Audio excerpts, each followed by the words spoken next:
L'introduction de l'état d'urgence dans la Constitution permettrait, à mon avis, mais c'est la condition, de définir quelles sont les mesures qui peuvent être prises dans une situation exceptionnelle dans le cadre d'une défense des droits fondamentaux, c'est-à-dire d'une défense de votre liberté, de la sienne et de la mienne. La constitutionnalisation ne rend pas légitime un régime juridique qui, pour nous, sort de l'équilibre démocratique, simplement parce que c'est dans un texte qui est un texte au sommet de la hiérarchie des normes.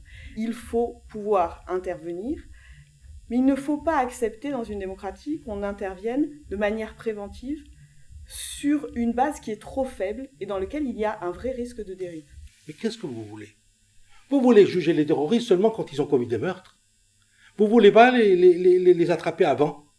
Ça n'est pas possible. Bien évidemment que l'autorité judiciaire, les juges vont intervenir dans certains cas avant que les attentats ne se commettent, et c'est souhaitable. Ce qu'il faut comprendre très clairement, c'est que les dispositifs antiterroristes français, c'est-à-dire l'arsenal répressif antiterroriste français, est déjà l'un des plus développés au monde, qu'il, en réalité, saisit déjà des faits extrêmement tôt dans la construction d'une infraction. Bien sûr que les attentats ont été terribles en janvier comme au mois de novembre, mais il est faux de dire que le régime légal existant était impuissant. Et il est faux de dire que rester dans le cadre ordinaire, c'est-à-dire hors de l'état d'urgence, ce serait nous condamner à l'impuissance. C'est faux.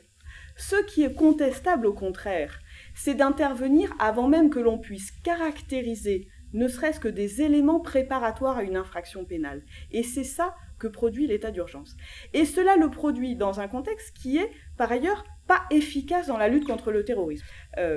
3000 perquisitions administratives, on a à peine 4 enquêtes antiterroristes qui ont été ouvertes et une mise en examen.